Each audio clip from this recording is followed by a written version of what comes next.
Welcome to the show. This is FOL, that's Focus on Liberia, live on Prime FM 105.5.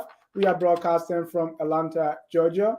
I have my man there at control at Prime FM, Mr. Prince Mobile. Prince, welcome to the show. Thank you so much, Dennis. It's great to be here again tonight on this edition of the show. Today having to be the 20th day of the month of April 2021. Of course, it feels better that we have the gift of life, and also our listeners will also feel better because the best will come up for them tonight. So it's great to team up you guys tonight. Thank you. And we have joining us is Professor Lara Kennedy, who is, I want to say, kind of UP leaning. Lara, is that a correct description? Lara, welcome to Focus on Liberia. Yeah, thanks, Dennis. And let me say hello to my brother Prince in the studio, 105.5, and to my friends and family. It's always great, joining FOL. Like the name says, they're here to elevate the conversation. They're here to elevate the conversation. So, we're here. That's what we're here for. So let's see if we can make this interesting tonight. Let the people call in, and we can have a lively discussion. Thank you. And shortly, we're going to be joined by Mo Ali, is the Secretary General of the Unity Party. Also joining us later will be Wilmot Kunney, who is the Chief Political Analyst here at Focus on Liberia.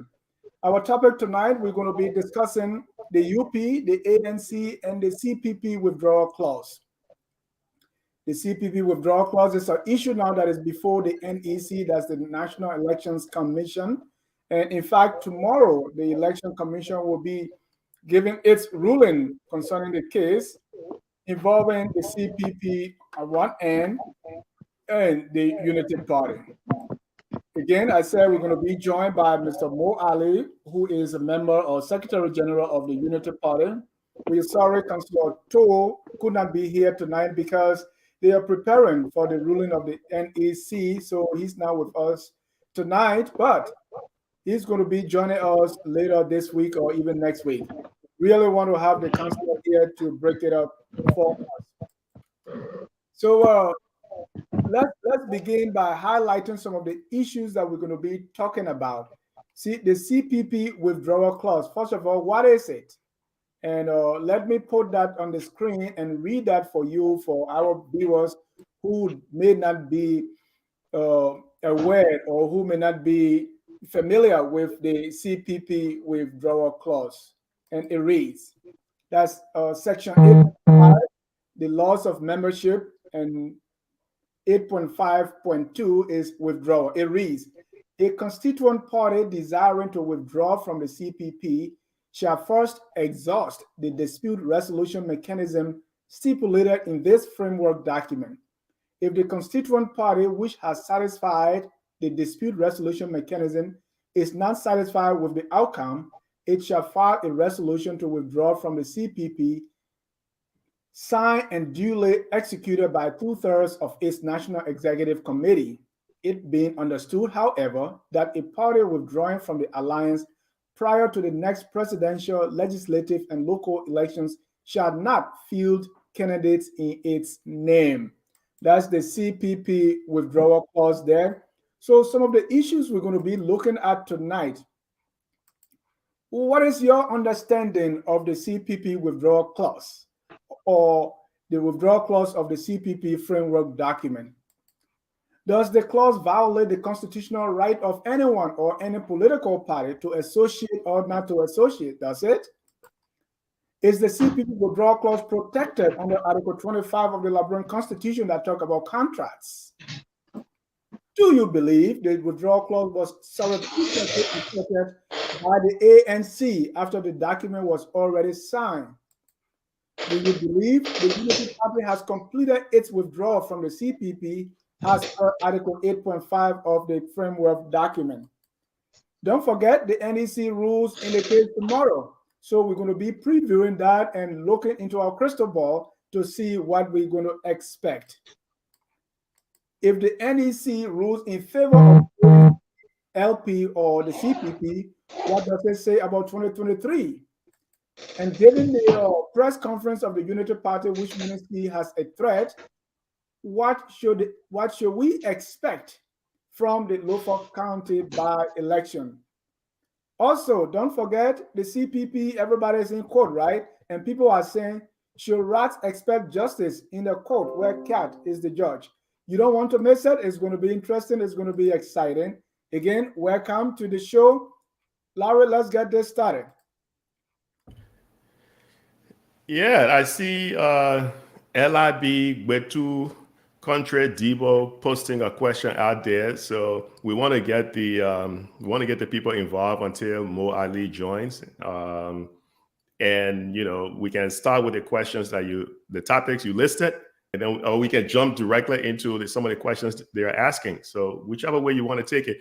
And let me just put the disclaimer out there. I'm more of a financial economist, and and of course, when you do some of these things, you run into like business law, and it deals with contracts as well. So I'm at a disadvantage, but I would try to see if I can make some logical statements.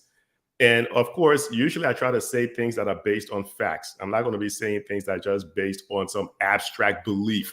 I would try to offer facts, and you have a right to challenge what I'm saying. But remember now, you should also challenge me based on facts, not just your belief. So you can have your beliefs and sentiments, but please offer me some facts. Okay. Thank you, Larry. Let's get a clarification here. Are you a member or supporter of any of the political parties in Liberia? No, I am not. I'm proud to say that. I support JNB because I think at this point in time, he really doesn't have a whole lot to lose. He wants to leave a good legacy. He's someone who I haven't seen a history of corrupt behaviors from. No, you're not going to find a perfect leader in any situation. Everyone has their flaws. No one is infallible. God didn't make anyone perfect, because if he did make us perfect, he wouldn't send his son, Jesus Christ, to die for us, right? So let's just get that out of the way. So I do support JNB. I'm not a member of Unity Party. I was always a big critic of Unity Party because of some of the shenanigans that took on during that administration. And this is one of the reasons why I kind of like and respect the former Justice Minister, Christiana Todd, because she had the courage, she had the gravitas to say, look, if I cannot prosecute the president's sons, then why am I here as the Attorney General for this country? And she resigned. So not a member of ANC, not a member of Liberty Party, not a member of any of the political parties in Liberia. I would support individuals, but not so much of an ideology. Okay? Thank you. Get that disclaimer out there. Thank you. Hey, Prince, the issue of the withdrawal clause is still something that is being discussed in Liberia, and especially with the case being in court now, or with the NAC.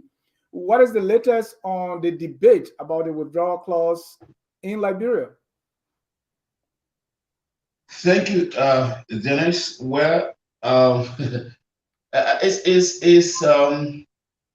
it's two-sided debate, but on a more serious note, it appears somehow frustrating on the lips of some Liberians. As a matter of fact, the CPP, from the date of its formation till the time the rigmarole and the breakaway came about. Of course, many Liberians have thought that the CPP was an alternative or was the only opposition bloc that people could rely on or that people could rally around ahead of 2023. And so, as I try to bring in more, right? All right. And so, ahead of that, the issue of who becomes a standard bearer, who becomes the face of the political party, that debate came out, and people begin to discuss the voter perception survey, and then primary and so on, until the issue of the tempering of the free will development came about. And so it is a debate that may not think it violates the rights of a person to associate and disassociate as one. It violates the constitution that gives Liberian citizens the right, to participate in political activities. And also, the other side of the debate is that it's true that the United Parties signed up to that, and they shouldn't be having issue with it because it's within the framework document, while other sides are saying that the document was actually authored, because if it were not authored, then a copy should have been brought to the public to see exactly whether something happened somewhere, or there are signatures that can be proven, or at the time the document went to councillors or lawyers to sign on, it did not come back to other members of the CPP. So it's a wide debate. It's a wide debate, and everything, most of the staff are having the constitution as a relying that, no, this is a violation of a right, and nothing, even the NEC should have received such a document that will be clear. That is in clear violation of the Constitution, or that contravenes the Constitution. So those are some of the debate that we're getting from members of the public. Thank you so much. Let me go to Larry. Larry, and let me start with the first question, and Mo will be joining us shortly. What is your understanding of the CPP Withdrawal Clause, that's Section 8.5? What do you think it means? Well, so the withdrawal clause, I think it was actually put in place as a way to kind of influence all of the political parties to remain together. It was a way to say, look, listen, if you guys leave, we know you are interested in elections. If you leave, you're not going to be able to participate in elections. So they put that in there with good intention. But what was missing was they failed to realize that it was infringing on the rights set in place by the Constitution. So they had good intentions, they wanted to keep the CPP together. Unfortunately, that law in of itself violated the supreme law of the land. And, I see, the country Debo over here saying the key to this issue is not confuse rights granted to citizens by Constitution. And then Debo also mentions, why have contracts if we have a constitution? Well, the two are totally not related. Right. The Constitution sets the rule so that contracts can follow, right? So I think people kind of get this thing confused in terms of what a contract Larry, is meant to do. Yeah. But Larry, with all the people in the CPP, lawyers, educated people and all that, would they really be signing something that is infringing on their constitutional rights? Or they were just in that frenzy that, oh, kumbaya, this is the CPP, we're going to get, we are out, and they never pay attention to anything else? Look, despite all of the good intentions, some of the smartest people in some of the largest investment banks in the USA have failed, right? Lehman Brothers was one of the largest investment banks. It failed despite all the smart people. Bear Stearns, large investment bank, it failed. So you can have smart people in positions, but sometimes things do go wrong. And I would say this, again, I'm going to give it to you based on facts, right? So if we want to jump right into it, and I can start taking on some of the questions over here. We'll come to the questions. We want to set the base first. Yeah, so they made a mistake. I can give you 3 examples of how they made a mistake. This thing is nothing new. Elections is one of the most contentious thing in Africa. All you have to do is pay a run in Africa, even in Liberia.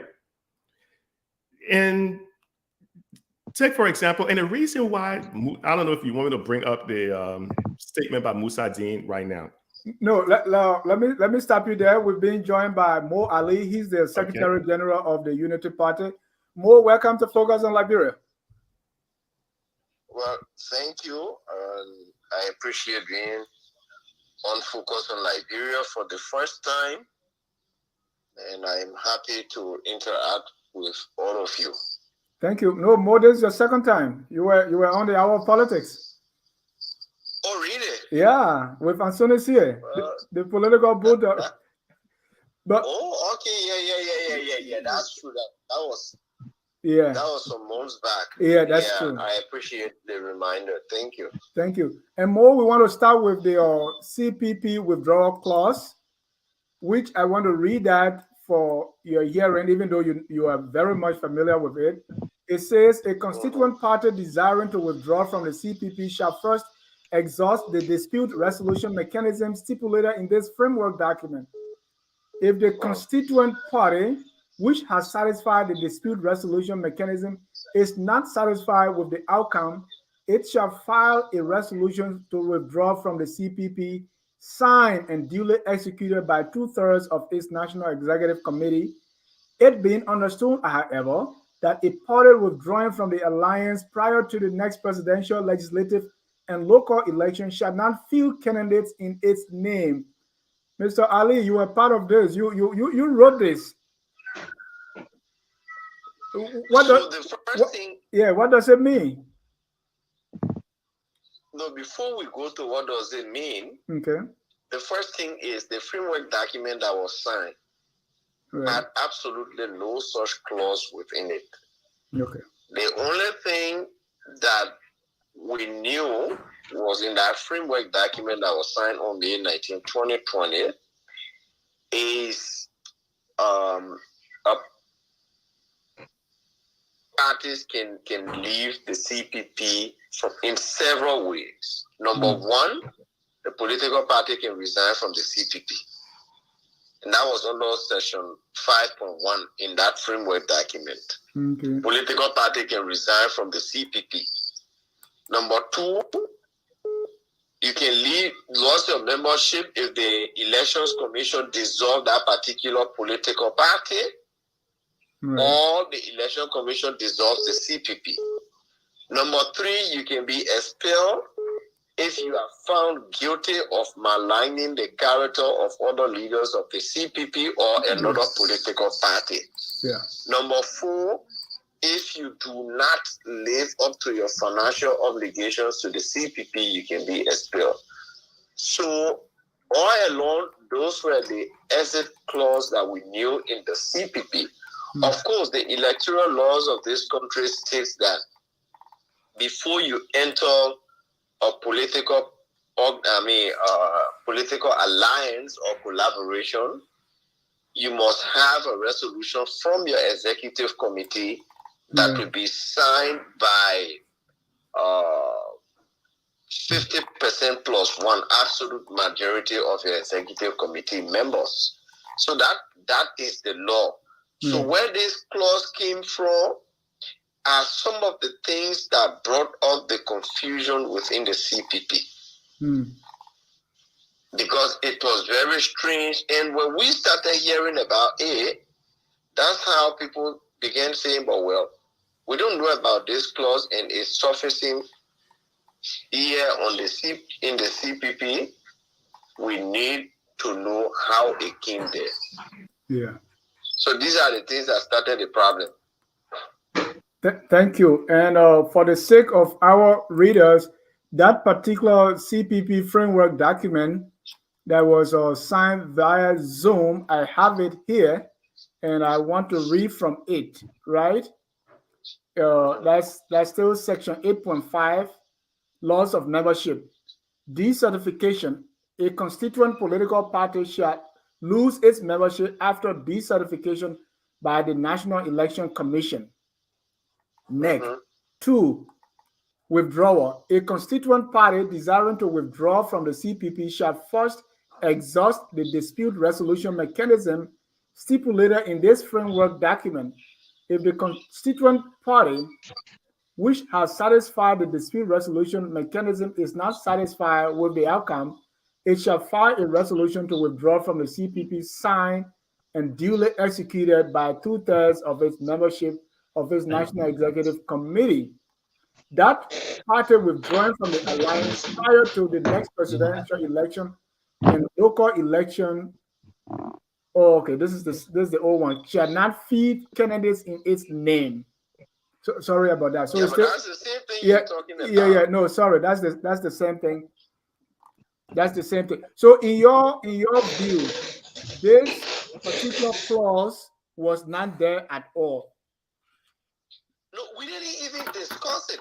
So let me tell you, the only thing that we discussed when we were carving the CPP framework document we were toiling with the idea of what if you are in the CPP, a political party or an individual, and you decide to go to a primaries in the CPP and you get defeated. What happens? Do you leave to go join another party or contest as an independent candidate? So we look at all of those ones. We said, well, it would be good to do something to hold people so that when you go to the CPP, you enter a primary and you get defeated, you do not leave, you stay in and bear the penalties of the primaries so that we can all begin to abide by some law. But then the lawyers in our midst need to understand that, look, even if you were to put such law in the framework document, it will not hold, because the laws of Liberia, the Constitution gives people the right to associate and disassociate. And so it is not going to hold. You can't hold anybody to say, oh yeah, because you joined the CPP and you went to the primaries and you get defeated, so when you leave, you will not be able to contest as an independent candidate or on another party's ticket. So at that point, we all decided that, look, since the lawyers have said it, we will leave it. But when we are going to primaries and you decide to participate, anybody participating in such primary will sign an MOU that this person, when I participate in their primary, lose or win, I will not leave to contest on another party's ticket. And so we actually did that in one instance. You all remember the Nima County primary in 2020. Yeah. However, let me stop you for a minute. The document I'm looking at here, I mean, I'm not a part of the CPP, but it says May 19, 2020, and it has that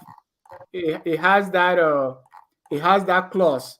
But I'm not going to argue that because the CPP really does not have any place where we could really reference which document is the legit one. So I'm not going to hold you on that. But the one that I have here, I have the document also.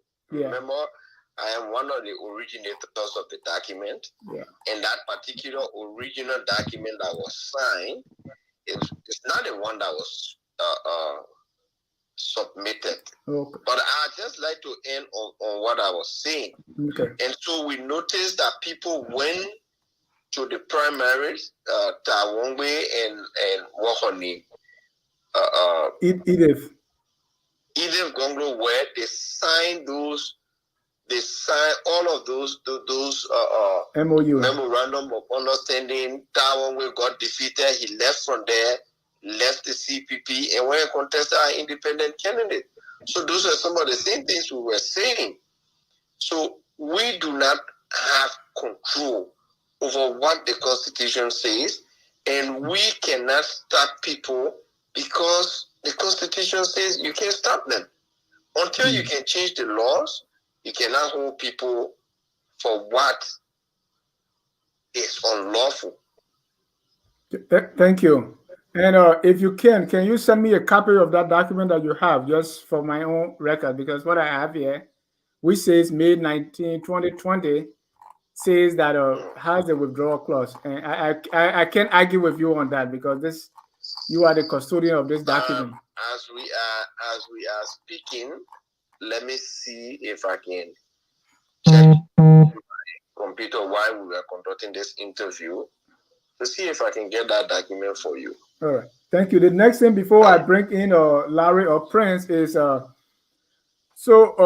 the text messages that we've been seeing, was there any time that Mr. Cummings or the ANC brought to the knowledge of the group that about changes to the framework documents, as stated in the text messages that we saw? Changes? Yes. So let me say this now. you see, when the documents were signed on May 19, 2020, there were, when we put the documents to the public, there were confusion, there were outcry about a particular clause in the document. Yeah. And that clause is on section 10.11 or something. As I go through the document, known, visible, and active. Quickly. I say about being known, visible, and active. Yeah, somewhere there, about 10.11, something there. And then there was this public outcry on this document. So we gave the document to the lawyers and said, look, tweak this document, better see how we can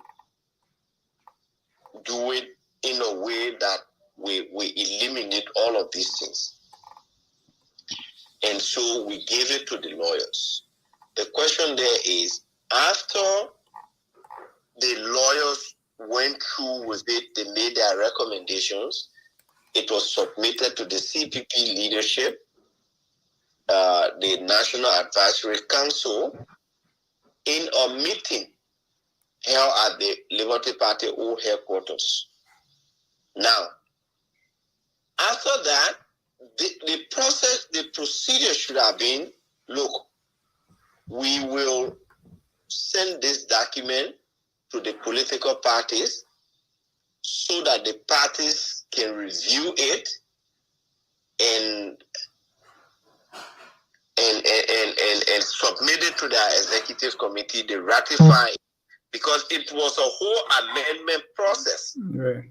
So what you have over there was a whole amendment process. And then also, when the parties get through, they will all come together and say, okay, we agree to all of what the lawyers have said here.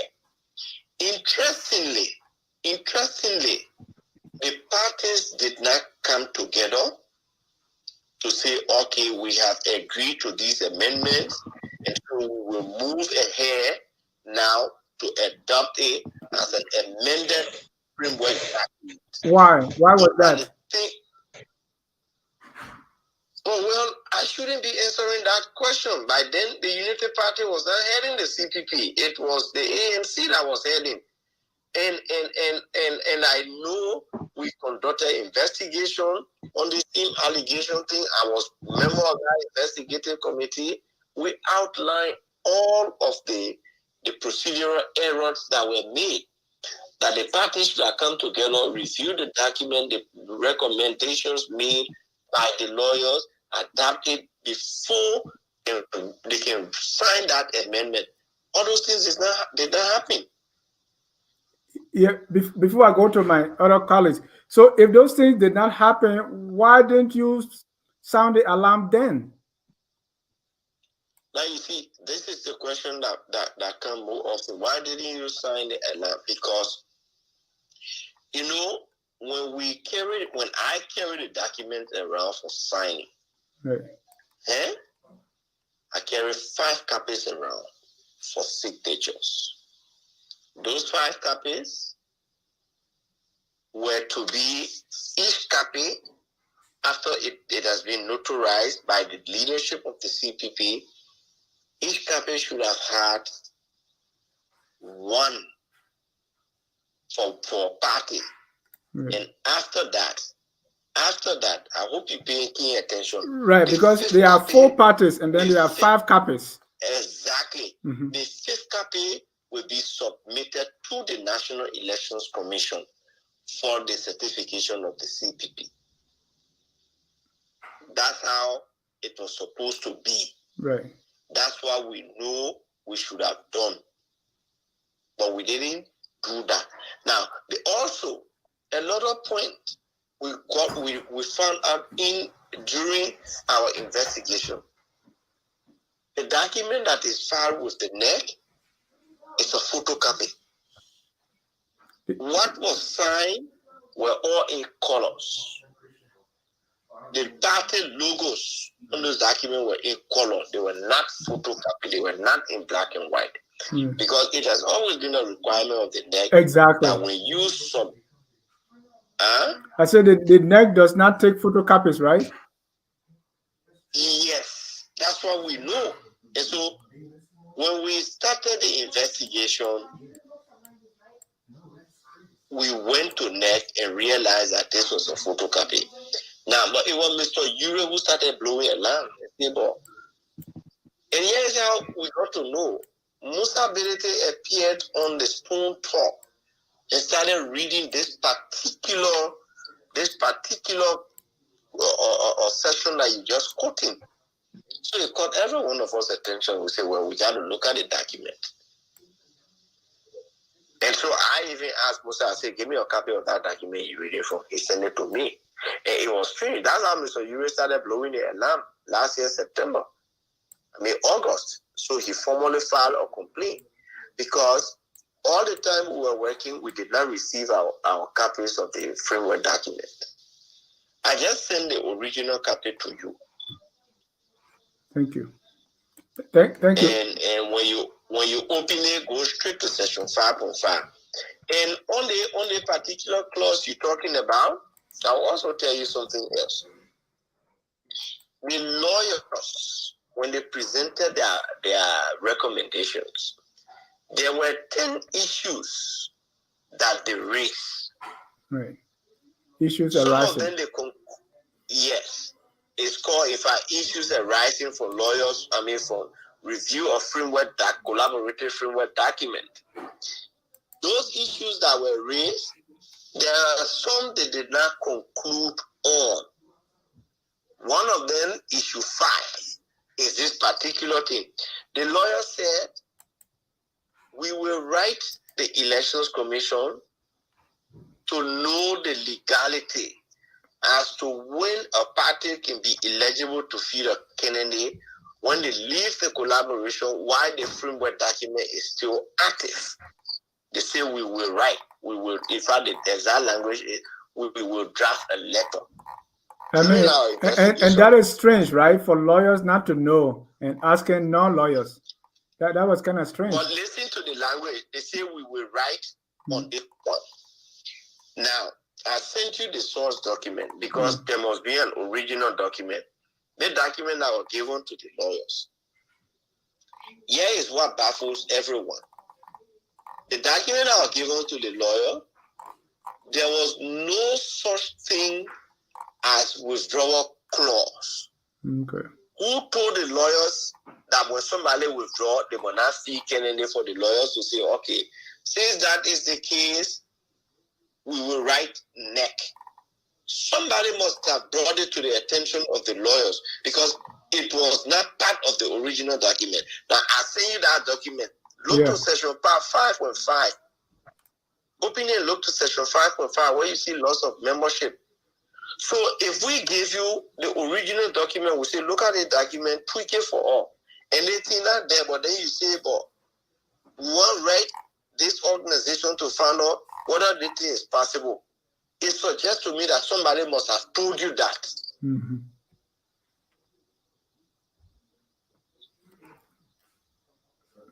Thank you. Prince. He's still on the line? Yeah, but looking for the issues arising from the lawyers' discussion and send it to you as well. Thank you, Mo. Let me go to Prince. Prince, you follow this thing in Monrovia there, and you know all sides of the argument. Do you have a question for Mr. Ali?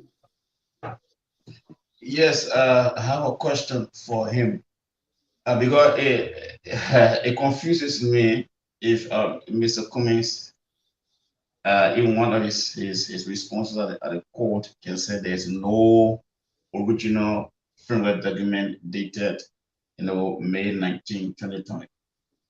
And so what I want to ask more is, from the development stage or stages of the framework document, how many copies do you have, and which one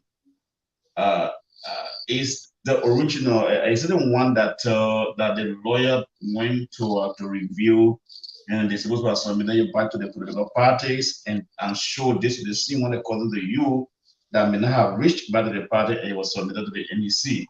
That's one. And then how did you know that that document is a photocopy? And I also like to know from him for more. Don't compound the question like that. Let me answer them one by one. Thank you, Chief. Okay, let me take the first one. Yeah, go ahead. I got two more. Let me take the first one. Yeah. So the point there is, in order to have an amended version, there must have been an original version, right?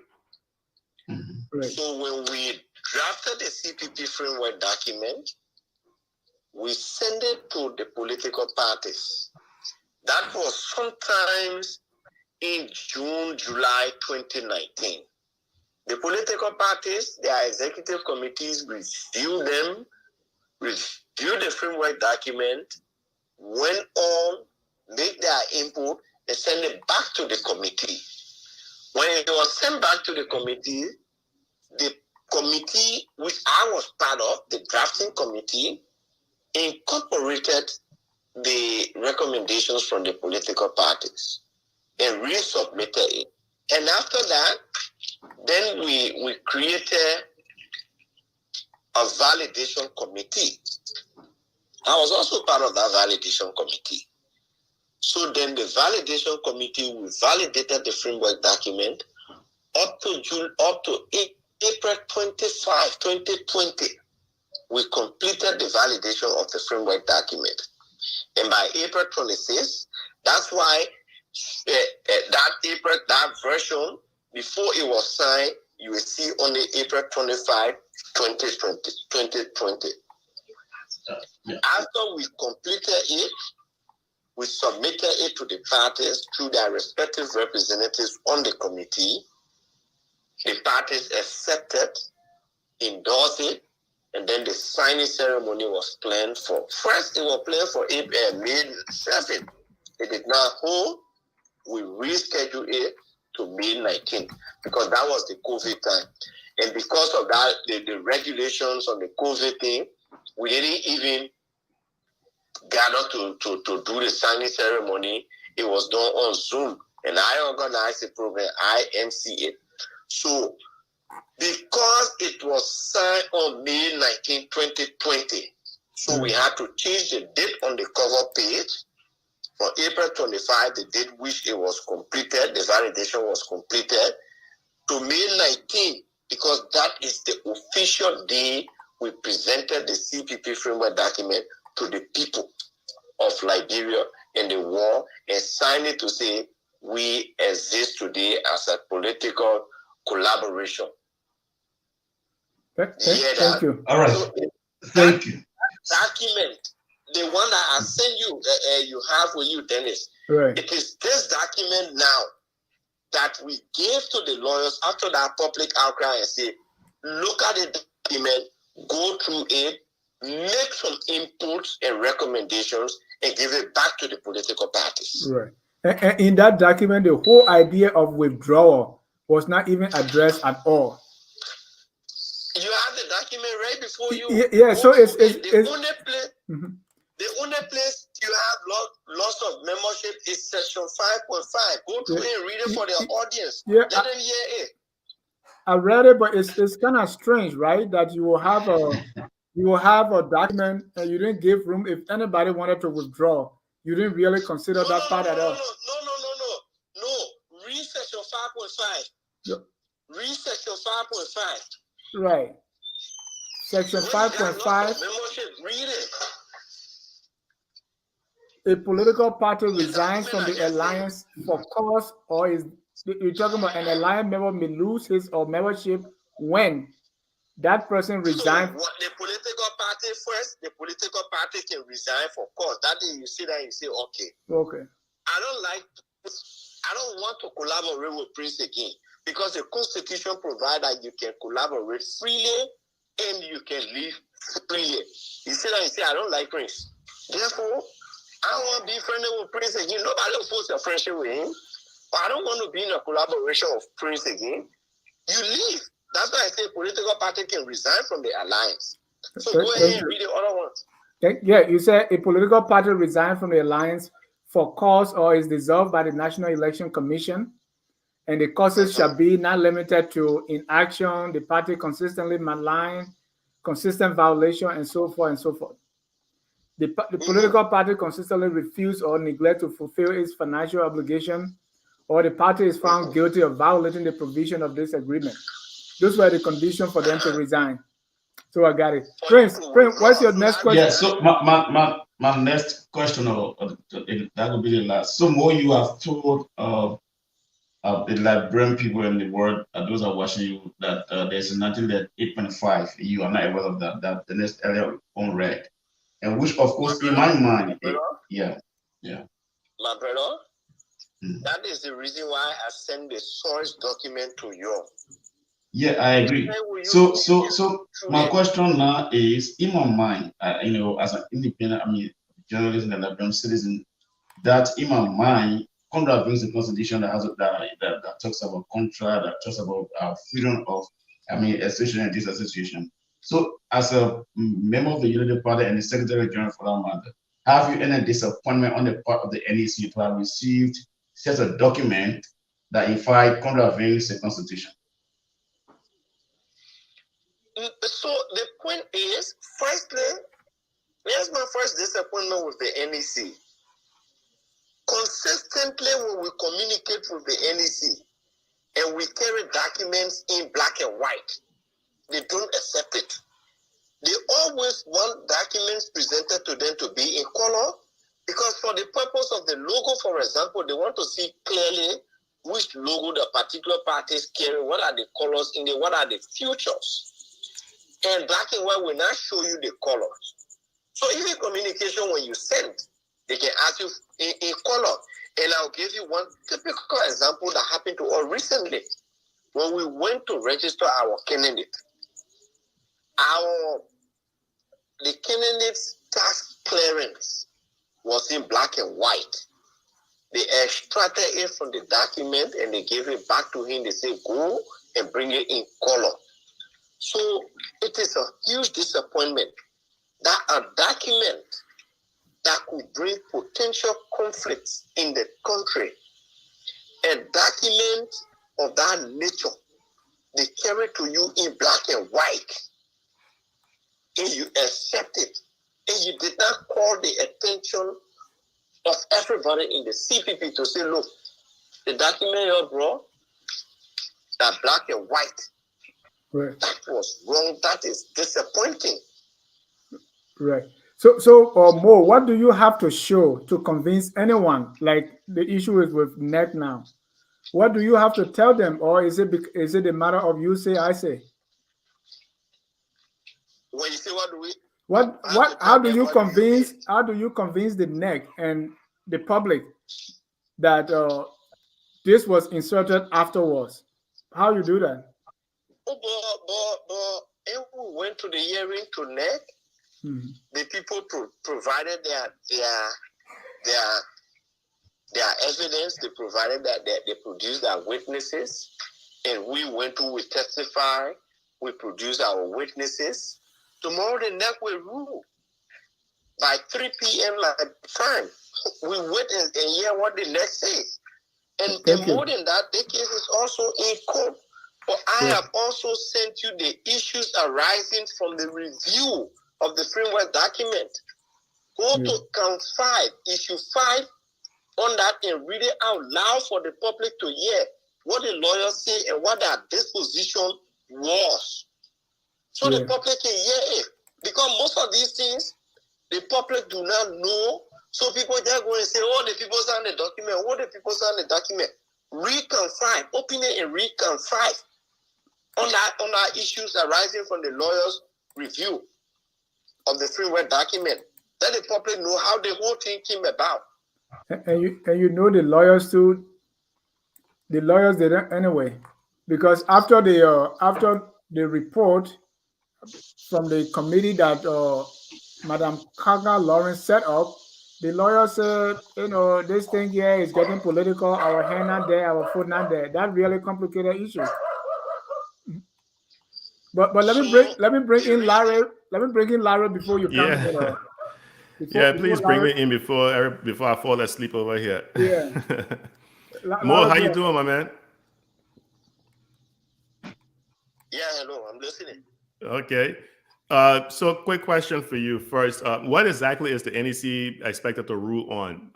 Which version of the document they're going to keep on file? What are they? No. So the thing is, the ANC and Musa Ability filed a complaint.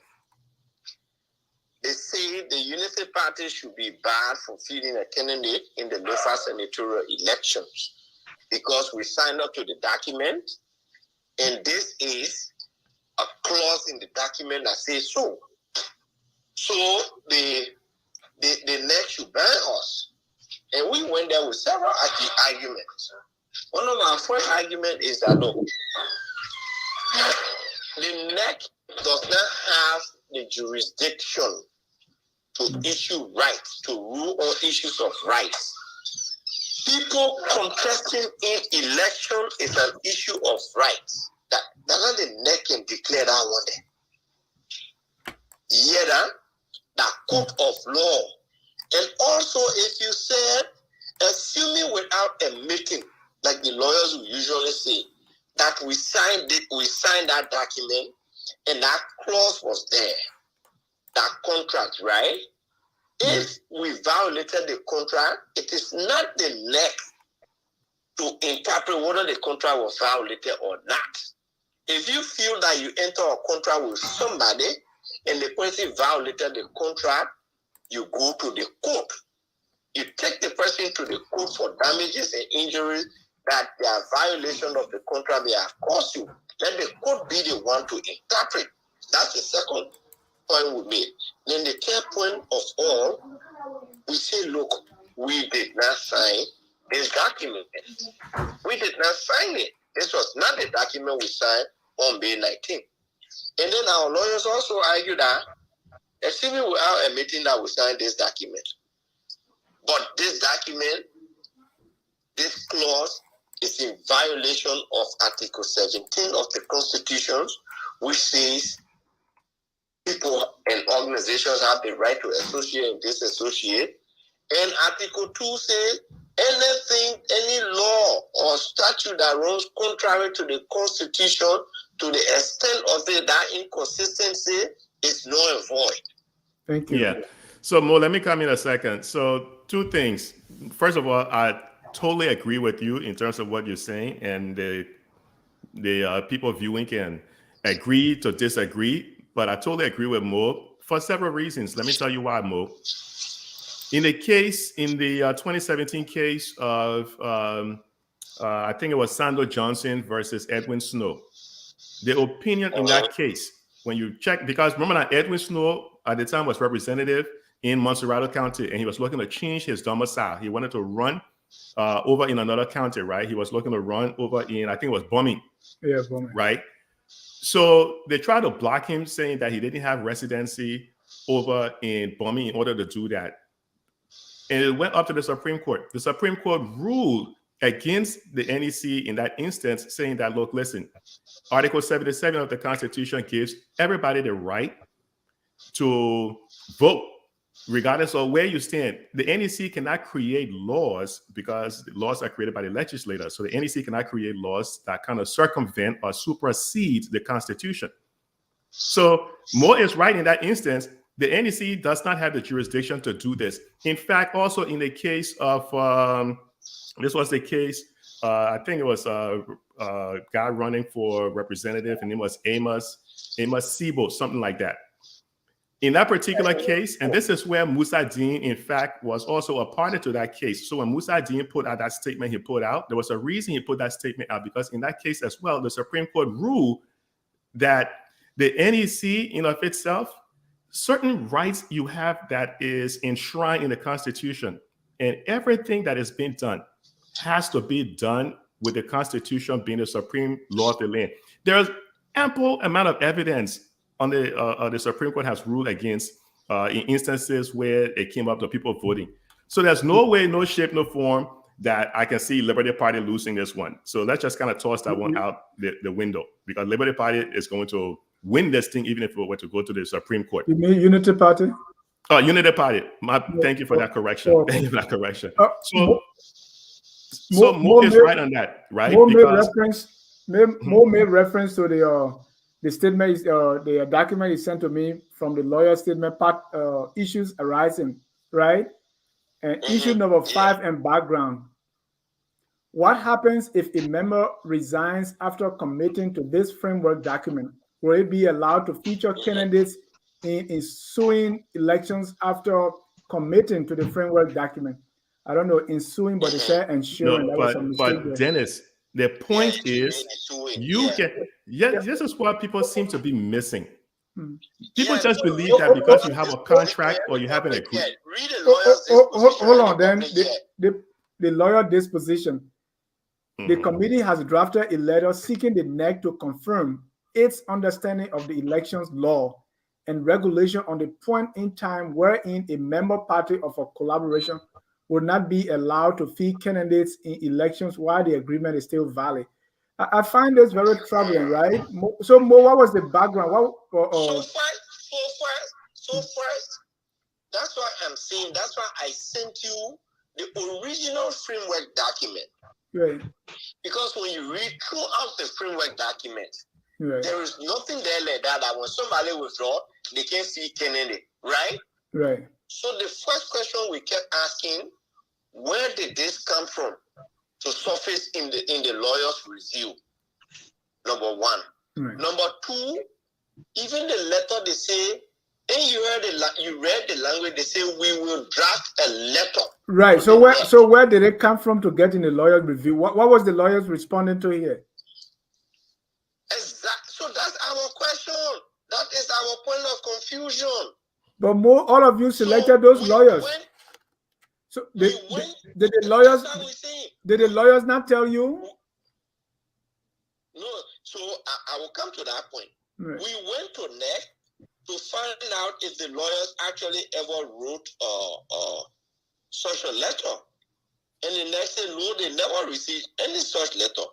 But that was the point where, when the investigation was completed, because the lawyers were the one who did this review, the entire CPP leadership agreed that, look, since they did it, let's send the report to them, let them look through it, and tell us if they did this. Right. That was the point at which Nyobli, then leader of the CPP, wrote them and said, these are findings from the report.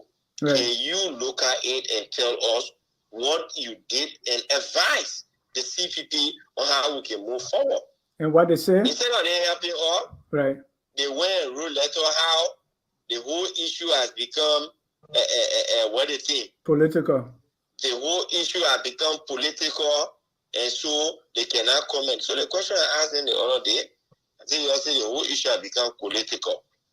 But CPP, when you know that church organization, that Islamic organization, that political organization, so something of such nature relating to our framework document, how you expect it not to be political? And second James, can I come in a second? Or anything. Right. So all of things contributed to all the confusion that we're making today. Right. Go let ahead. me ask you a question real quick, Dennis. Let me ask you a couple of questions real quick. Do you believe that the disputed sections in the framework document, those sections that are disputed, do you believe that if those sections are removed, the CPP would still be standing today? I strongly believe that if those sections were removed, right, when we conducted the investigation and submitted the findings, the first thing was that, look, all we needed to do, let's agree that there were changes made to the document. The CPP, part of our TOR was they were right to withdraw the framework document. We amended properly through the proper procedure and then resubmitted. And so what were not agreed upon that were inserted in the document, we're simply going to remove them from the document, and then we all agree on we resubmit it to the Elections Commission. We would have moved forward with it. But that did not happen. I mean, some people say no, we're not doing it.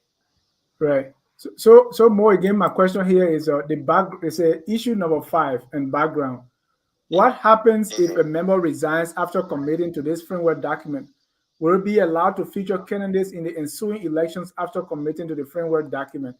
Where did this question come from that the lawyers were responding to? Do you know? My man, that one point of confusion there. Okay. Because if you're not in the original document, who then went to tell the lawyers to put it there before the lawyers asking that question? Right. And then the second part here. Those are the questions that we were asking. So the second part here, the lawyers saying lawyers want to ask Election Commission about election law. Does that sound right to you? They should have they should have done their research. Exactly. To know whether this is applicable or not. But Mo, this is what I don't understand with this whole process. Go ahead, Larry. Mo, this is what I don't understand with the whole process. These issues of elections conflict, they've existed for a long time, not just on this agreement, but in elections in Liberia for a very long time. There are rulings by the Supreme Court that you can go and see that touches on pretty much every issue that's already occurred. When you guys recognize that there was something illegal in this document, first of all, if a contract is considered illegal, first of all, are all contracts legal? Let's take it from the ground up. Are all contracts binding and legal? Because I think some people are missing this whole understanding of what a contract is. Yeah, but tell us, you asking more legal question. Yeah, I mean, just plain and simple, what he thinks. What do you believe, Mo? No, he said what? I didn't get the question. Larry is asking, what do you believe about contracts? Are all contracts legal? Yeah, I can't answer that question. I don't have any legal knowledge. Right, so he doesn't know. So let me put it to you this way. Let me put it to you this way, Mo. What happens if I get a contract, I hire a contract killer, I hire someone to go and kill someone, and I give them a contract? That would be considered illegal, right? Because a contract that violates a law is immediately voidable. It's not enforceable, right? And let me give another example. What if the CPP contract said anybody withdrawing from the CPP, his hand will be cut off? It's not enforceable. It's not legal. All right. So if we take this thing from the ground up, if we first recognize that, first of all, not all contracts are legal, because any contract that violates a law, any contract where there is no meeting of the minds, as they like to say, any contract where you cannot have a contract with a minor, right? You cannot have a contract with a person who is not of sound mind. You cannot have a contract that violates a law. So if you have a contract that violates the Constitution, that contract from the beginning is completely voidable. It's not enforceable. And the reason I say this, it's on the Supreme Court's website. Go there. All the cases are there. I cited 2 cases just now. It's all there. So there's no way the NEC can create a law through its rulings. They cannot just make up, because if the NEC rule that this contract hold, they are in essence creating a law, and by the Constitution, only legislators can create laws. So the NEC cannot say, oh, this thing is going to hold, because in essence now, Mo can get up one day and say, you know something, if you join my political party, you don't vote for me, you lose your right to vote. That is considered illegal. It violates the Constitution. So this thing should have been voided. Once you fill in the form, you leave. You can't vote again. Right. And that's lawyers, nonsense. The kind of things they will be saying. And lawyers are there, right? And lawyers are called upon. And those lawyers, some of them came from Unity Party. They came from all the parties. And these are very... well, the first thing the lawyers said, look, the lawyers too all were not part of parties. Right. But we know that. We are independent people, and so we're not part of parties. We say, yeah, I mean, it's not, you don't have to be from a party, but you just do this for us. So we just used to call them a group of CPP lawyers because they were helping us through all of these things. How were they picked? Do you know?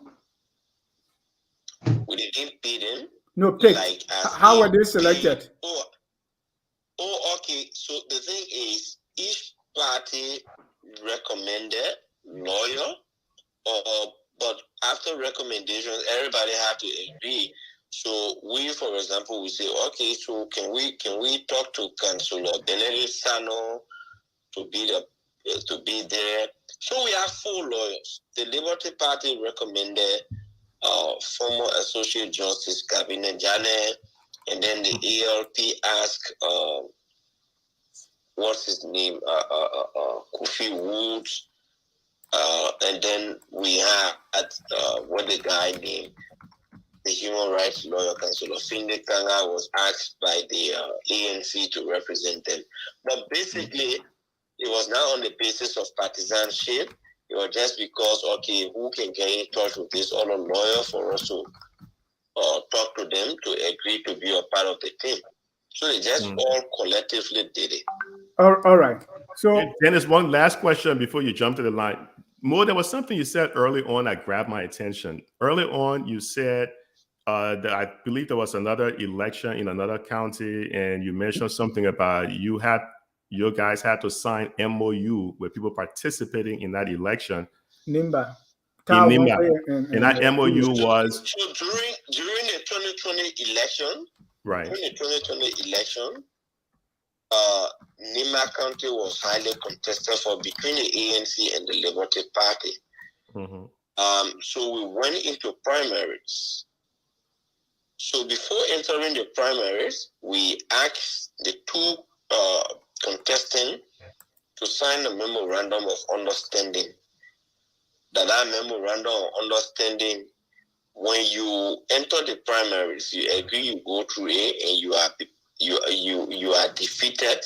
You will not jump from there and go say, okay, I go and contest as an independent candidate. Let me hold you right there, Mo.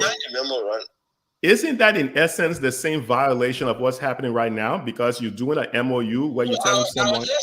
I was just coming to it. Okay. They signed the MOU. They both of them signed the MOU. Went to the primaries. That one will get defeated, and that one will say that MOU I agree to it, are going independent. And guess what? We could do nothing about it.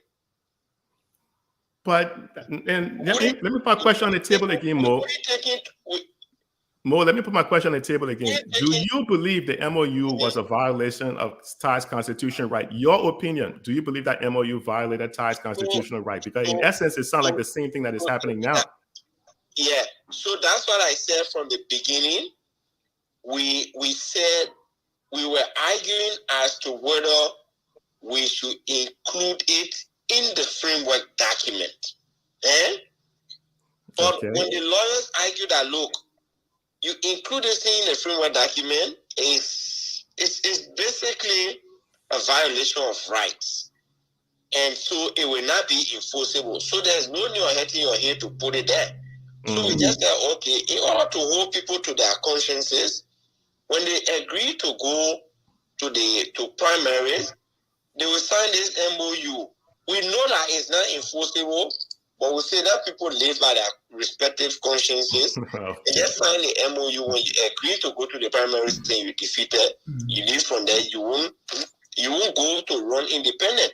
We knew that it was not enforceable. So that's why when they signed the stuff, that got defeated, that say, I'm going to run as independent candidate.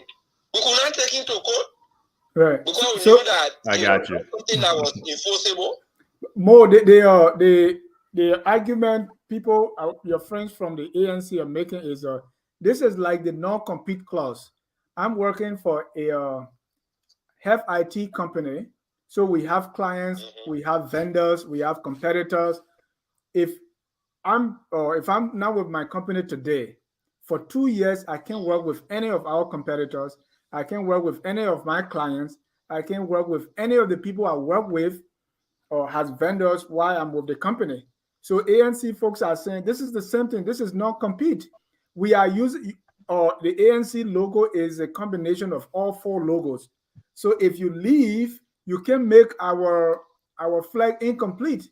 So you can't use your name. You can go and run as something else. So this is like non-compete clause. What's your response? So the first thing when you look at this very CPP framework document, we stated there very clearly that political parties will now lose their independent identities. Correct. All political parties in the CPP retains their independent identities because this is not a merger. It is only in a merger that the political parties lose their independent identities. So all we say is that, look, this is just wrong. We are in a merger. How will you expect political parties to lose their independent identity? So it's like any other collaboration here. When you decide to leave, what is for you is for you. Nobody can take it on their own and say, okay, since you're leaving, we're taking the other part of you.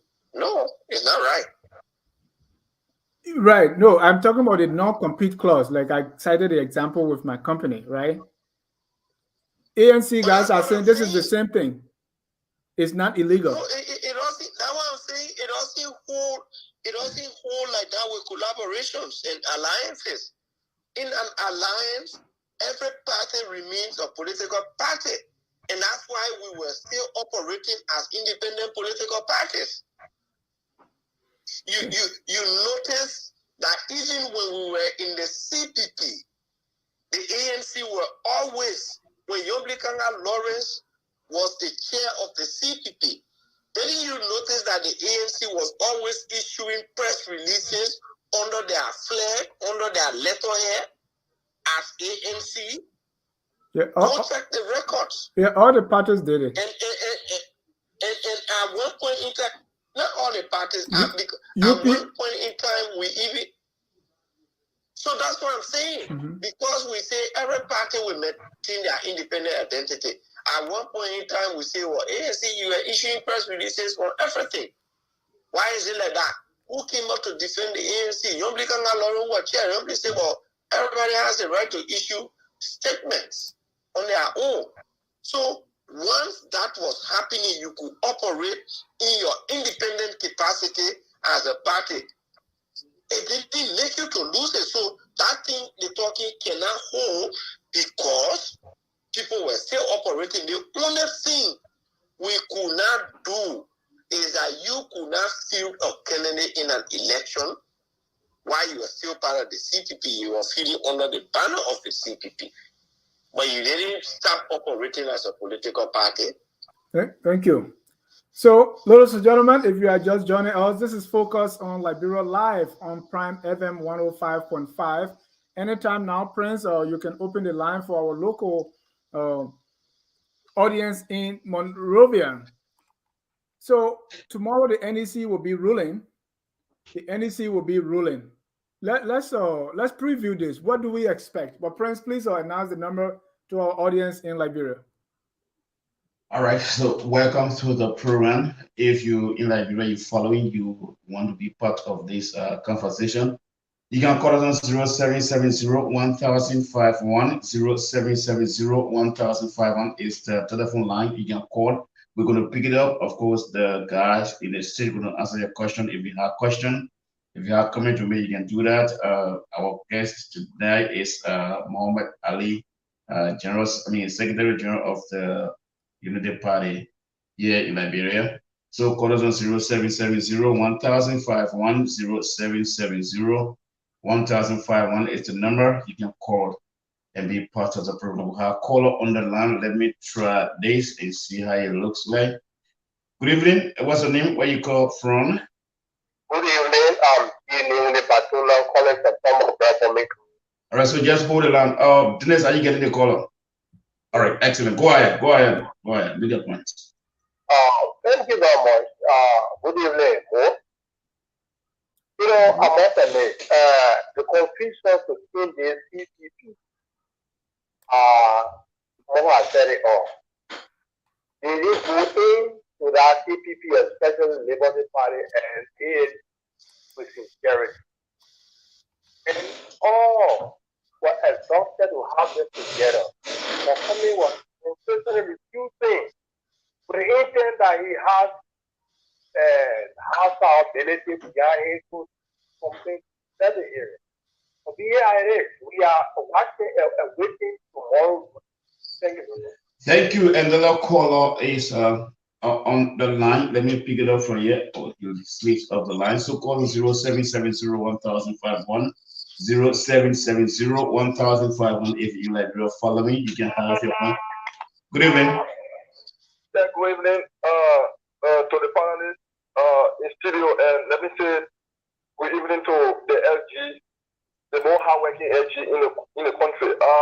What is the name? What is your name, sir? Your name and where you called from? My name is Monrovia from the Buddha in Lokita. Go ahead, I had just 1 minute. Okay, thank you.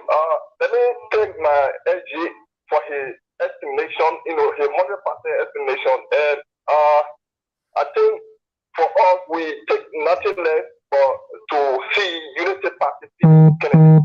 And you cannot stop the Unity Party from, participating in any electoral process. It is very clear, and thank God, we have some legal people who are there, making a case that NEC should make a neutrality rule to allow each and everyone not to work. Thank you. Thank you so much for this. There is a line is very hard to so I don't know how I'm going to now. So let's take 5. Okay, we'll take 5 more from now. Then we join the panelists. Good evening. Hello, your name, where you call me from? I'm Civil Stability, and I'm calling from two communities. Go ahead, Civil. I think the Mo Ali is in serious error. All right. As per our constitution, the CPP framework document saying that if a constituted political party in collaboration is leading, you are not dealing with the party. Our constitution says you cannot deny an individual right to vote for his choice.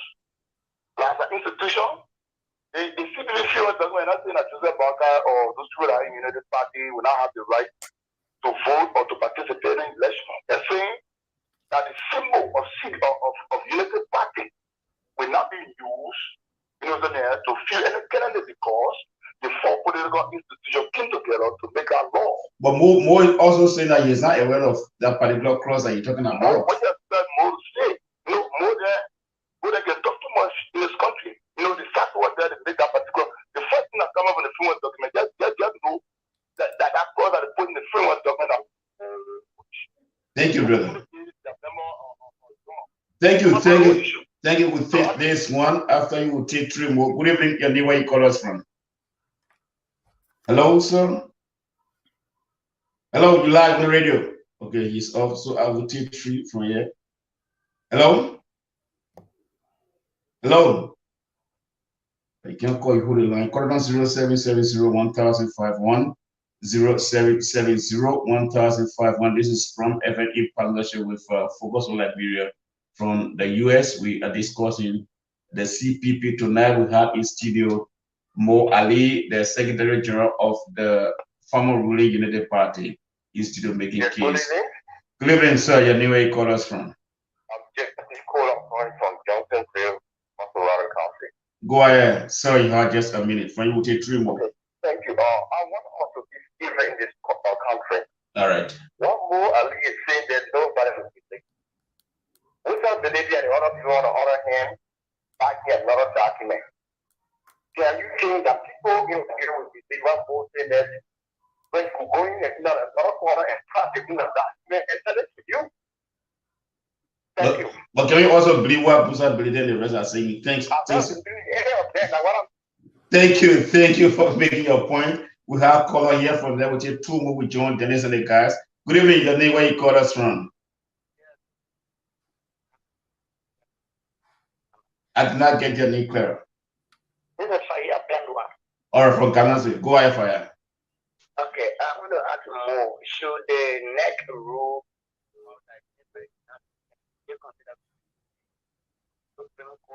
Thank you. We're going to answer that question. We'll take this one from there. We didn't get that clear. What was the question? good evening. Her question is if the NEC rule tomorrow that the United Party cannot be a candidate in the by-election in Lofa County, what is the next step? That's the question you asked. Good. All right. Hello? Yeah, go ahead. What is your name? Where are you calling from? Yeah, I'm Status Progressive Chiago. I'm calling from a local resident in Monrovia. Go ahead. You have 1 minute. From there, we'll take one more. Yeah, the question I want to ask Ali. That these documents were submitted to the lawyers for review. So the lawyers, because I understand that each party like had a lawyer there. So did the lawyer were in any cahoots, or how was the document really reviewed that it was submitted to them without the party consent? Thank you. The second question is why is the document that's in quote the case with Elizabeth Cummings and that of Bernard, why if the document is proving that author and what become of the United Party standpoint? Thank you. We'll take the last one with John, Dennis, and the guys. Then we'll come back with some more calls. So, good evening, your name. Where you call us from? Good evening. I'm CPP Waters calling from Panelists. Go ahead. Oh, thank you very much for giving me the opportunity to express my view and my opinion on your show. I want to strongly believe that, the CPP, and most especially the CPP, the collaboration, I think they are making a serious mistake. Because for the fact that they all sat there, well-learned people, experienced people, we hire a group of lawyers to review a particular document in their behalf. And after the work, they just allowed that particular document to go. They were prohibited and went to the National Election Commission. And then certain group is saying that it is unforced. I think you guys are not saying the truth. The United Party and the ANC and all of that, they're not you guys. I don't think they're sincere to us. They know what happened in that document. And because they want for Joseph Barker to stand as Senate bearer, I'm going to primaries are bringing all of the world up alone. I think any common sense will know that you guys are not sincere to Liberian people. Thank you. We can tell them that they have exhibited their insincerity. Whatsoever election is coming, we reject them. We make sure that they know success as leader in this country. Thank you so much. So we're going to join Dennis. We're going to come back in Liberia to take a few calls. So let me just roll one the question quickly, Dennis, before I join you. Two questions that I have here. One is if the NEC rules tomorrow that you can feel Canada, what are you going to do? Another question is the case with Bernard Ure and the ANC. If it's proven that the freeway document was never altered, where do you stand? And then the last question there is your lawyers were also represented when the freeway document was being worked on. Why didn't they flex some of those issues? But then the document was submitted with the NEC. Does that mean they were equal? Those are some of the concerns that were raised. Dennis, you can take it from there. Thank you, Prince, and shout out to the guy there from Bannersville. I'm a Bannersville guy, Ophir, so I was waiting to hear that because I see you laughing. Yeah, Mo, let's before I forget the questions. Yeah, Mo, I will repeat them to you. Let's start with the question that says the last fellow that called, I know he's a sedition and they are always very, very angry. So I'm not going to pay attention to him. He doesn't have the power single-handedly to give power to people or to determine who goes to power. So when you say we the Liberian people, that we are not Liberians too. The thing about Kohu. No, let's start with the question: what if the NEC rule in favor of Cummings tomorrow? So the thing is, we have recourse to the law. There are three processes here, or three stages. It's just the hearing officer that is ruling tomorrow. When the hearing officer rules tomorrow, Any party that is not happy, so if, for example, we are not happy with the ruling, we will take appeal to the Board of Commissioners. Okay. We will go and argue our case there. If the other party is not happy, they most likely will take appeal to the Board of Commissioners. The Board of Commissioners will go through the case and they will rule.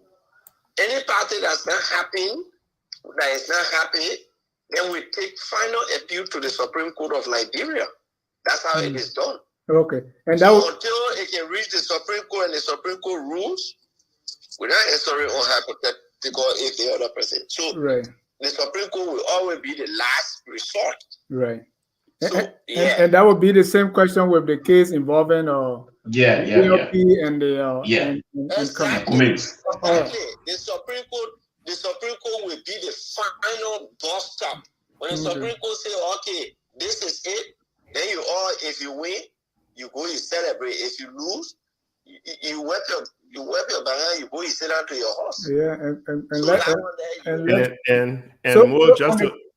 More just to add to that, because there's precedents, meaning the Supreme Court have ruled on similar cases like this before, you can rest assured that the Supreme Court is not going to create new laws. They're simply going to look at what they've ruled on before, and they're going to give the same ruling against that. In 2017, when we went to court, we proved that there was fraud in the elections.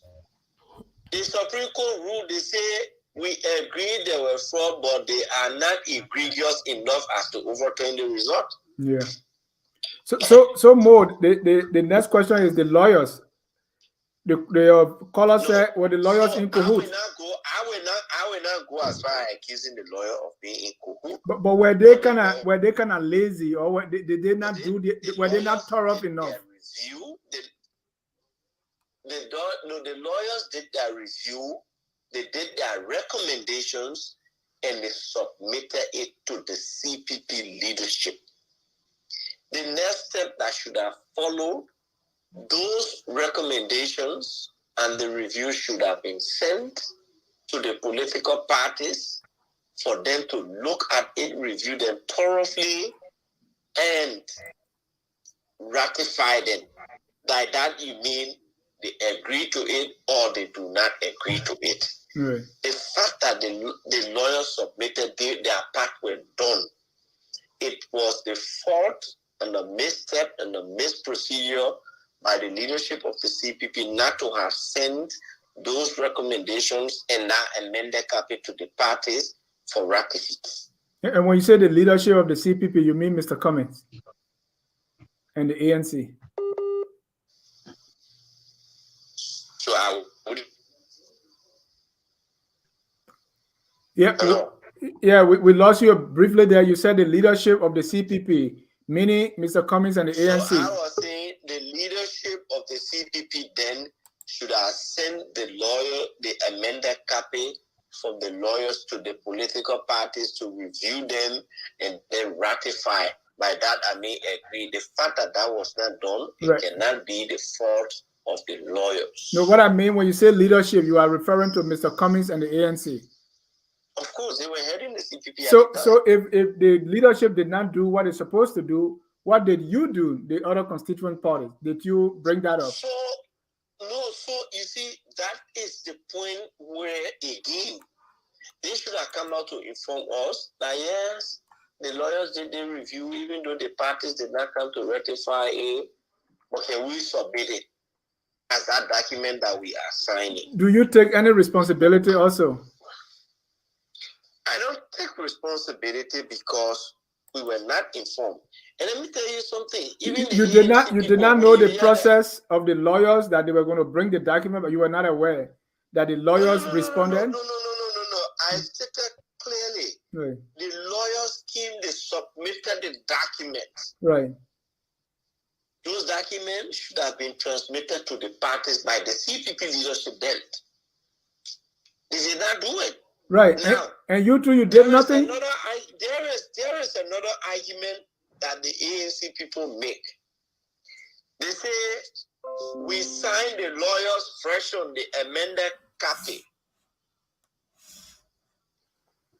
But even that amended copy if we all suddenly agree, we say, okay, we sign the amended copy, it is still different from the one they submitted. Okay. I'm saying for the sake of argument that the document the lawyers amended, if we say we sign that document, there are still differences in that document to the one that you have in your hand reading that is submitted to them. Thank you. There are still differences. Thank you. Let me go to comments, and I will start the comment. Mr. Ali, did the Unity Party withdraw from the CPP legally, or is that withdrawal process, is it complete? And would the CPP be wrong to continue the use of the logo of the Unity Party? It will be absolutely wrong, and we will take legal action against that. But that's the CPP logo, right? No, that's not CPP. Look, the four political parties are there. If I leave, my logo should not be there. The reason why. No, but what is your reliance? What is your reliance? It's not about reliance. We created the logo. We said the logo. We showcase the four political parties that are part of the CPP. So that why you see the four parties logos there. So if I am not there again, that no longer the four parties that are there, that's not the same four party that funded the CPP, so my logo should not be there. It's as simple and clear as that. Is that what the framework document says? What? Is that in the framework document? Or it's just implied? We did the logo on that basis. We did the logo that we said the logo should show the four parties that are there. So tomorrow, if we're all going to remain there, and another party comes and join us, we're going to add that party logo there, so that the people can see clearly the parties that made up the CPP. Right. So if the party is not there, why do you want to create the impression that the party is still there? Yeah, but the framework document, the framework document, I think it says that, right? That when other parties come, their logo will be added. But it did not say when parties leave, their logo will be subtracted. No, but how can you leave then your logo stay there? Well, because it becomes the CPP logo. So as long as the CPP... No. I mean, that's why always they say the four constituent political parties. All right. The four constituent political parties of the CPP. So when are not there, the way UP not there, ARP not there, they can say the four constituent political parties? No, they can't say that. We did say that. They can't say that. Good. Now, on the question of whether the UP left the CPP legally, that's another point. Like I said, in order to join a collaboration, you must submit a resolution signed by absolute majority of your executive committee member. That is the law for NEC.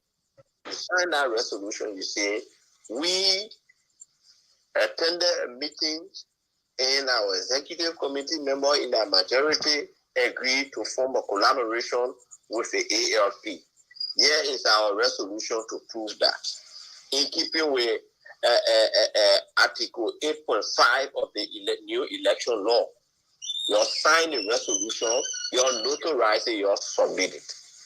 When you people submit that, then as a party, as a collaboration now, you will show your headquarters, you will give your bank balance. When you want to withdraw, it's the same process. You do the resolution, 50% plus one, sign the resolution, you notarize it and submit it to NEC. When you submit it to NEC, because you are becoming a party outside of the collaboration again, there are certain requirements for political parties in Liberia that must always be consistently met. When you lose any of those factors, it's ground for decertification of a political party. Number one, you must always have a headquarters in the capital city of Liberia, which is Monrovia. Number two, you must always have a bank balance of at least $10,000 United States dollars or its equivalent. Number 3, you must always have an indemnity bond with net value 100,000 US dollars or its equivalent. So when we submit our resolution, our notarized resolution for withdrawal, the NEC requested us to do these things. So we submitted our indemnity bond of $3,000, which must always, 100,000 United States dollars, which must always be on file. We submitted our signed and stamped bank statements to NEC. Okay. And then we invited the NEC to come and inspect our headquarters. Thank you, Mo. We got a lot of comments here I want to go into quickly. This one. I just wanted to explain those steps. No, yeah, I got it. I got you. So this one from Moses, aka Steve Bole. He said, now my question is, if NEC rules against the UP and the UP decides to go through the process, take the appeal all the way to the Supreme Court, right? The senatorial election in Lofa is scheduled for May 10th. What if the process of appeal is not done before May 10th? Does it mean the UP would not field a candidate in Lofa? As a matter of fact, as long as the hearing is ongoing, the process is on, the election is on hold. That is the first thing everybody must understand, because it is everybody's right. Those who want to participate as candidates in the elections, it is their right to participate. So, what if, let's turn the question around the other way, the NEC were to go ahead and carry out the election without UP, right? And we take our case to Supreme Court, and the Supreme Court say UP is in the right. Then what will happen? They will go have the election over. Right? So let me add to that. I understand Mr. Brownie Samuka is running campaign for the UP in Lofa. Is that something that the UP is aware of? Of course. All right. This question we from... asked him to lead the campaign team. Okay, great. Yankwe Gigan Boma said the document was handled by the Secretariat, meaning when the document came from the lawyers, right? It was handled by the Secretariat, which comprises UP, ANC, LP, and ALP. Mo Ali was part of that Secretariat. By the way, Boma is part of ANC. So Mo, you were part of the Secretariat that handled the document from the lawyers. Is that a true statement? In the first place, the Boma person knows nothing about the CPP. The document was submitted to the Advisory Council, the National Advisory Council, on June 17, 2020. And the head of the CPP then, Mr. Cummings, took charge of the document. They were responsible to print the documents out. They should have first, in fact, transmitted the document to the political parties to agree on and give it for signing.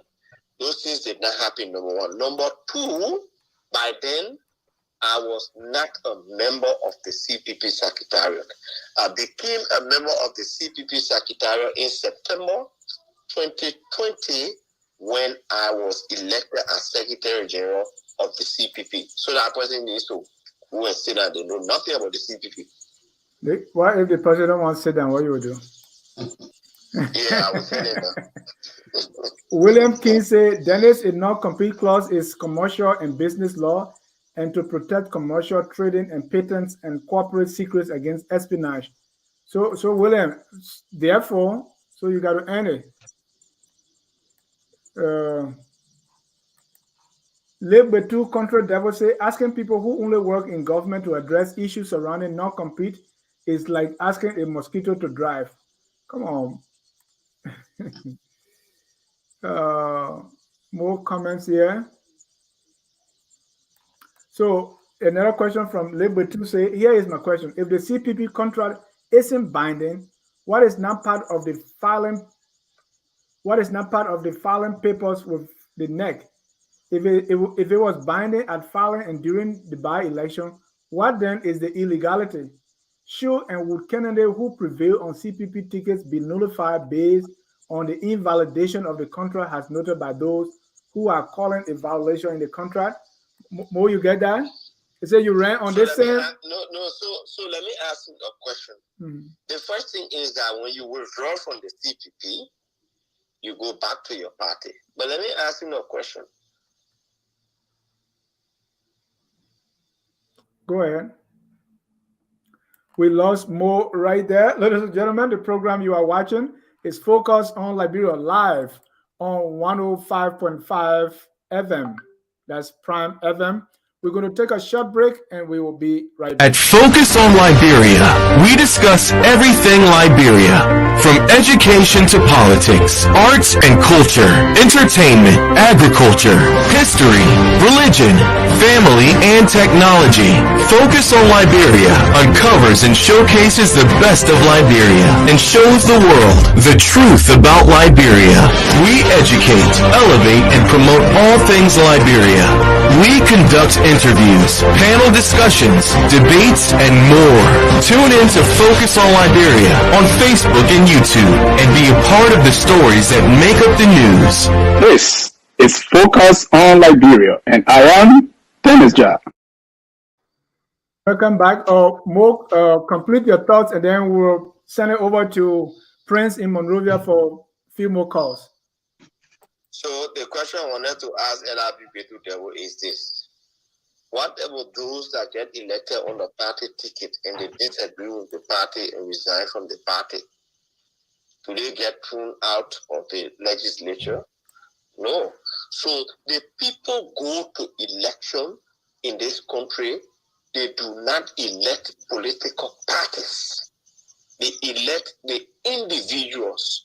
That is the reason why you even have independent candidates. The people elect the individuals, unlike in other countries. So, for example, right here next to Sierra Leone, it is the party that is elected and not the individuals. In Liberia, it is the other way around.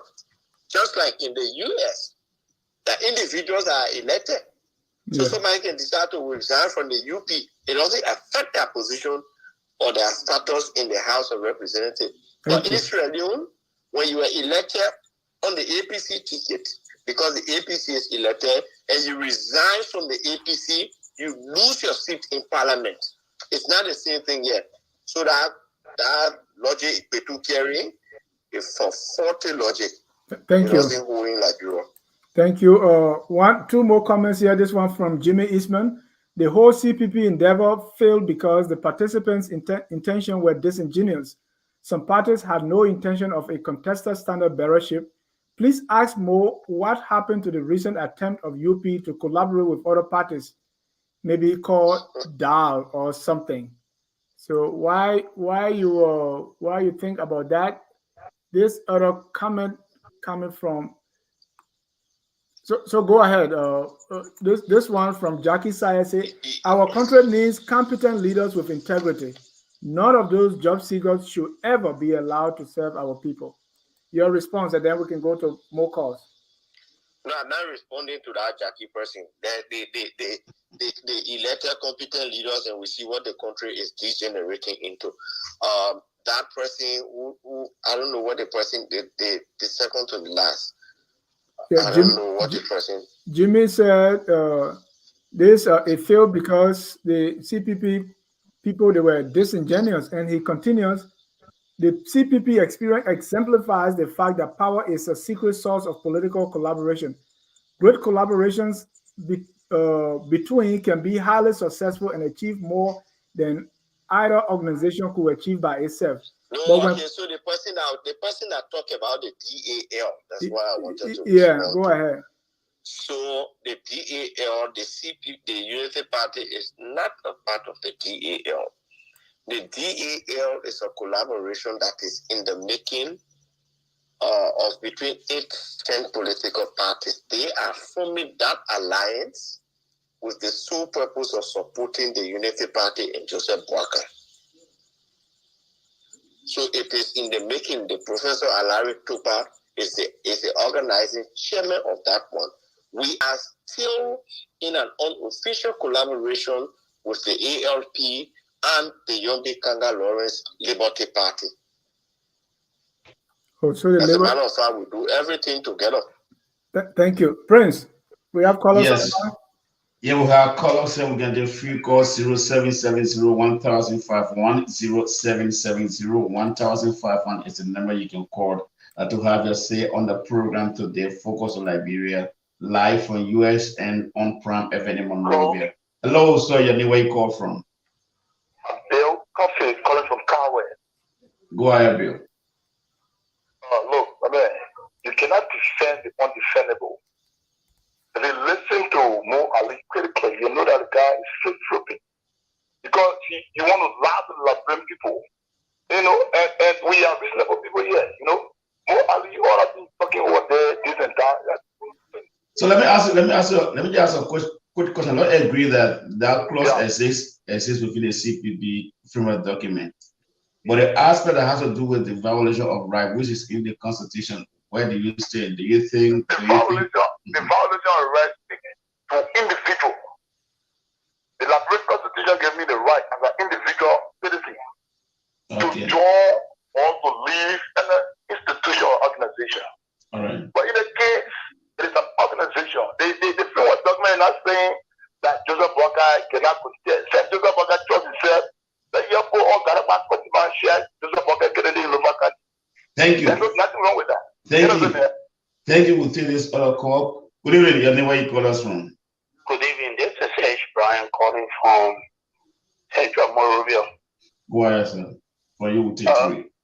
I listened to senior brother, Chairman Mo, and let me say to Chairman Mo, we are standing, and I listened to one of the caller who tried to say that Mo is fooling.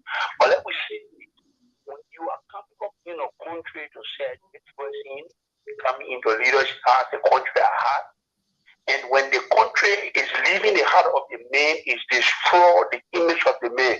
They think Liberian people that are talking, when you go broad, they sort of look on the banner, the solar panel left in that way. We are 2023. When they go now, we are out, so start looking at the banner and saying we are 2023. Because these are the people who are creating a problem they does not want to see. Thank you. Thank you so much. We don't have much time. We'll take 2 more calls after this one. Good evening. Hello? Yeah, Yeah. Oh, yeah, we'll do that. Okay, so we'll take the other call here.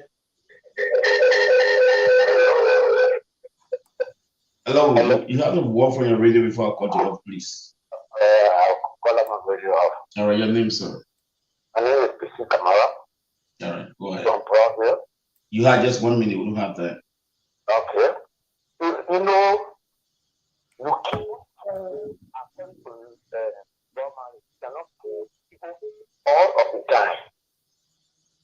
When Ali made example on Nima, when one was left to go independent, he never used ANC because the ANC was in the collaboration. He went as independent and he resigned from the ANC. So the framework doctor was working. Why it cannot work now? Thank you. Thank you. Thank you. We'll take 2 calls from this side. Then we join Dennis. So we can conclude. Good evening. Good evening. Your name, where you call us from? Once again, I'm Mova from the Bush out in Mokita. Go ahead, Mova. Yeah, 2 things. Just to my acknowledgement, to just stop off my senior brother and my SG in studio. The people who are still talking about legality and the rules of law, can you imagine throughout the time the ANC has seen Kennedy has refused when the governor memorandum to fill a candidate in Kema and Wina. The certain senator today, which one of all fought for Kema, the first time he refused to go to support the United Party candidate in Kema, he went up independent. Nothing wrong with that. The Musa senator today who want to push that he feels that he's pushing he wants to labor the rules of law. They want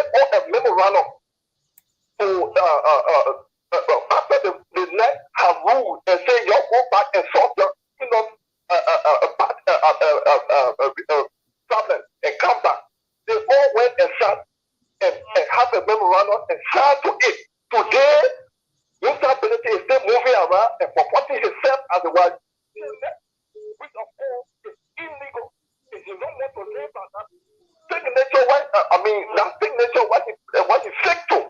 Can you make of people, serious-minded people, and people who will sit here and allow President William to win 2023 to want to embarrass the Unity Party? I think they are swimming a dead road, and this is the point. Thank you. Thank you. Thank you. We take the very last one from this end, then we join Dennis. Good evening. Good evening. Your name, sir? I'm Ability calling you from Carway. Go ahead. You're the last caller. Thank you very much for giving the opportunity to reflect my opinion. I think that, that of course, PSP, the Unity Party, the CPP, are in error. The people sat up there with their own framework documents and the onset. They put across the framework document that wrote it out for everybody. People start complaining about how they withdrew that particular framework document. But the onset, that framework document, they have it happening. And it doesn't want to be about people who eat, they put around here that know everything. What Morales is saying tonight, look, this is my late daughter again for Pinto. You know what I'm saying? The framework document will hold. In fact, the party never left the CPP legally. They left it, in a way that does not, subscribe to legality as per the own framework document. So, no, Ali, if you guys trust that Joseph Burger is so popular, and the Joseph Color said, that Yepo, so going to teach it. Thank you. So thank you. That's what the nation to do, because you get convinced that's not people like us who understand the modus operandi of organization and the CPP framework document. Thank you so much. Document has everything to deny you the right. Thank you for making your point. Thank you so much for making your point. We can't take any more calls. So we charge Dennis. It's not easy. The callers. She is not just too much. So Dennis, back to you. Thank you. And Mr. Mo Ali, the Unity Party recently issued a statement which Menacee has a threat, right? That if the Unity Party is not certificated to run in Lofa County, I'm paraphrasing, something will happen because the security situation, there will be something happening. Can you, in the face of the ruling tomorrow, what do you say about that statement that was issued quite recently? So let me tell you one thing. The Standard Bearer said the UP has hundreds of thousands of partisans and supporters in this country. To attempt to disenfranchise the Unity Party partisans by taking part in elections, that is by banning or stopping UP from feeding candidates, has national security threats. Right. And it should be taken very seriously. We all know, and now when I respond to somebody that calling if Joseph Boakai say popular, but because Joseph Boakai wants to prove his popularity, that's why he said, let me stand alone. Let me not depend on the CPP. I don't know where somebody guys can just listen to the radio, they call, and just give crystal logic. But back to it. Political parties. The prime reason for the establishment of political parties in this country is to take state power through the participation in elections. They say, for example, you were born to eat rice. If you don't eat rice, you will die. So somebody say, don't eat rice. You know what it means?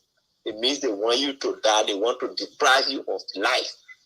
That is it with political parties. Political parties, the main reason why they are established is to participate in election. And then you say, they get some kind of law that say their political party pass, so therefore they will not participate in election. So the Standard Bearer is issuing a threat. The Standard Bearer is not issuing threat.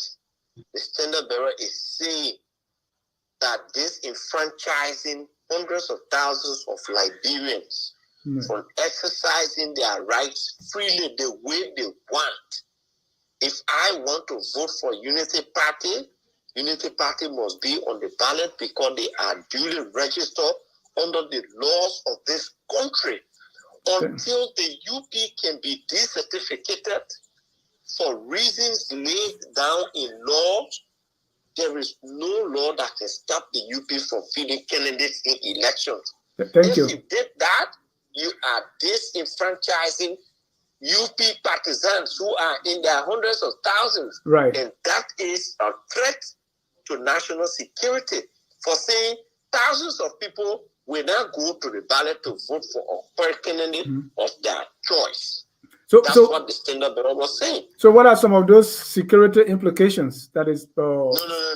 I'm not going to go into security implications. We know that when you tell people don't vote for candidates of your choice, some of the things they can lead to. I'm not going to go into explanation.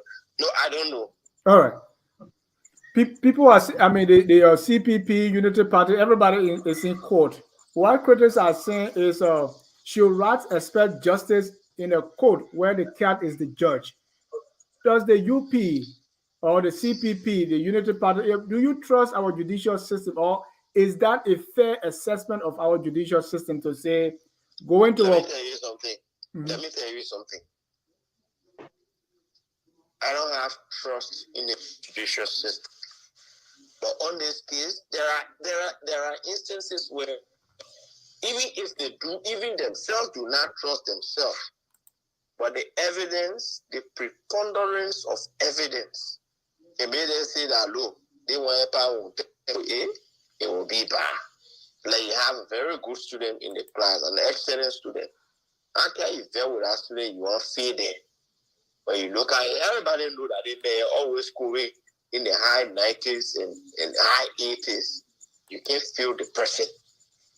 This one, the laws are laid bare and they are clear.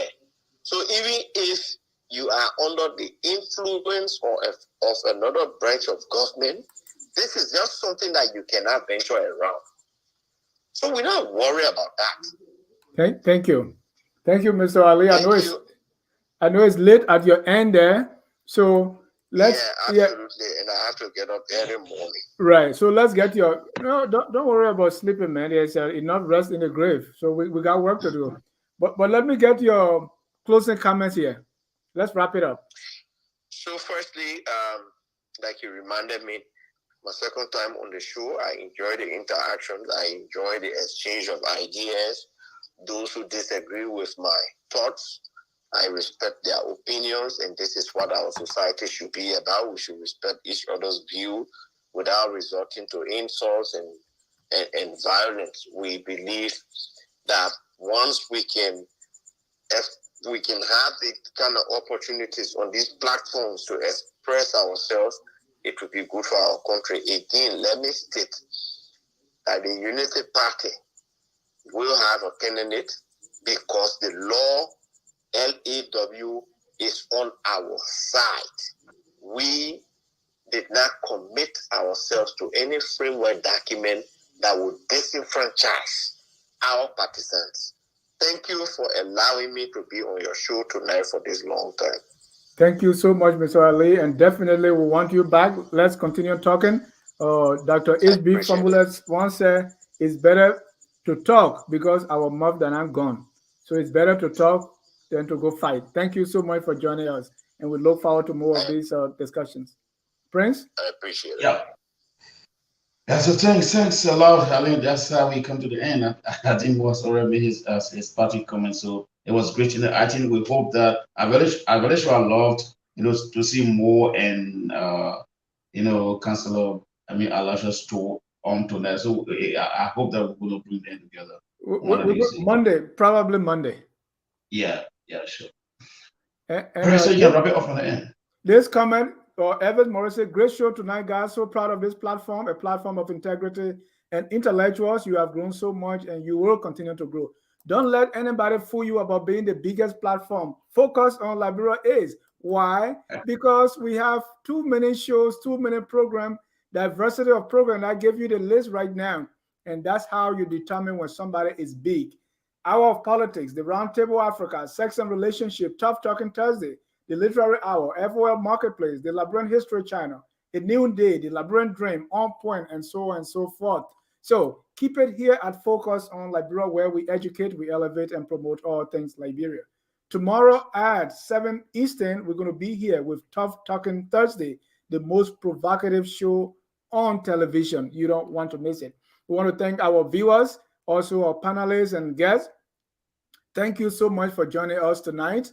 At this time, we want to say again, thank you. We're going to close with our song that says, whether you believe the framework document was altered or not, whether you believe the ruling of the NEC tomorrow will be in favor of the ANC or against the ANC, we are all Liberians, and we must do whatever it takes to make our country the glorious land of liberty. Have a good night, and God bless you. We are Liberians. Liberia is our home.